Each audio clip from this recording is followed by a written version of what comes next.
Mga kalakwatsero! Welcome to Waremünde, Germany! Ayan! At ang mga kasama natin sa paglalakwatsa, si Boss Tony. Ayan! At ang bumungad nga sa amin, itong mga sandcastle, mga sculpture na gawa sa buhangin. Ayan mga kalakwatsero, napakaganda niyan. At bahala na kayo, kayo na lang ang magbasa, i-post nyo kung gusto nyong basahin, kung sino ang gumawa, at kung paano nila ginawa at ang kanilang inspirasyon para gawin ito. Ayan mga kalakwatsero, ang gaganda, sa labas lang yan ang terminal. At ayan na nga, post nyo na lang, bahala na kayo.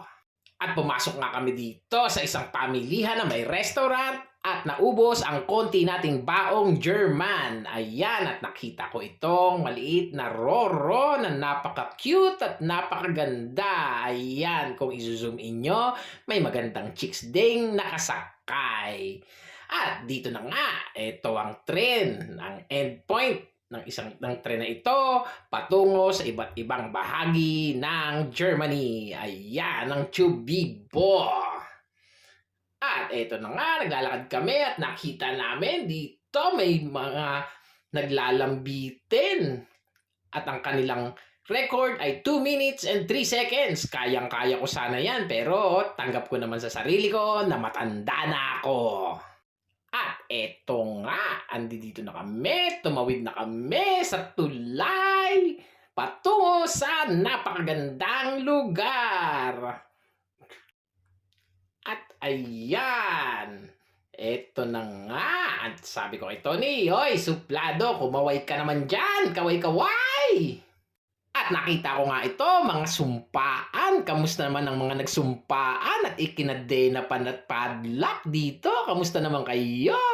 Naisumpa na ba kayo? O nagsumpaan na talaga kayo? O kayo pa rin hanggang ngayon? At eto nga, i-flex ko ang aking koleksyon para mailagay sa aking bag na mumurahin para maging mahal. Ayan, lagyan natin, paikutin natin sa buong mundo. Mga kalakwatsero, kaway-kaway!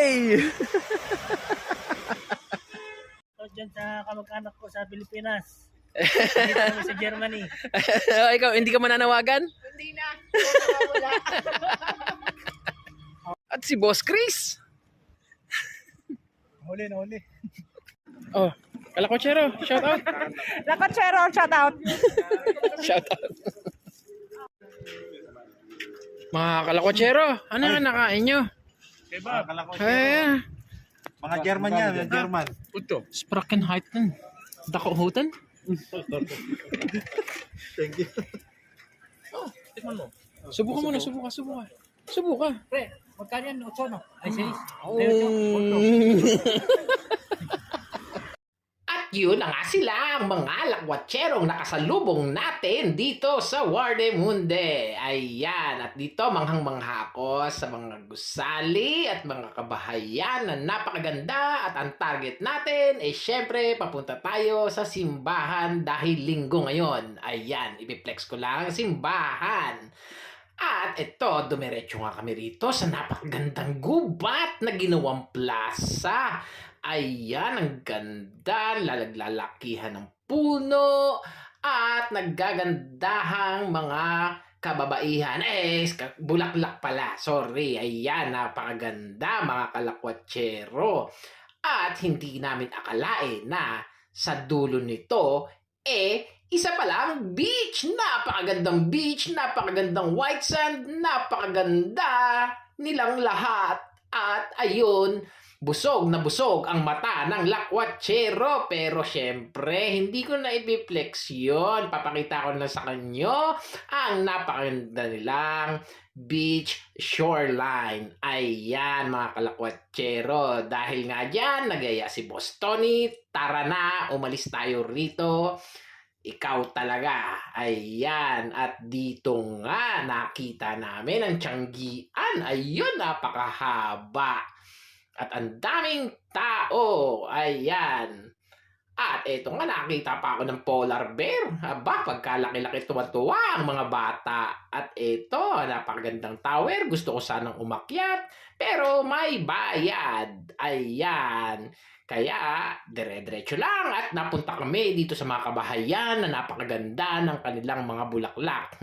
Misis, iyan. At si Tony, ito na nga, bumili na ng kanyang koleksyong fridge magnet. Ayan. At ito, nakita ko na naman ang German sausage na pag kumain ka, mas malaki pa yung sausage kesa sa tinapay. Pero dito, hanggang ice cream na lang ako dahil pauwi na kami. At sayang naman kung gagastos pa ako dahil ang allowance ko kulang pa sa mga bisyo ko.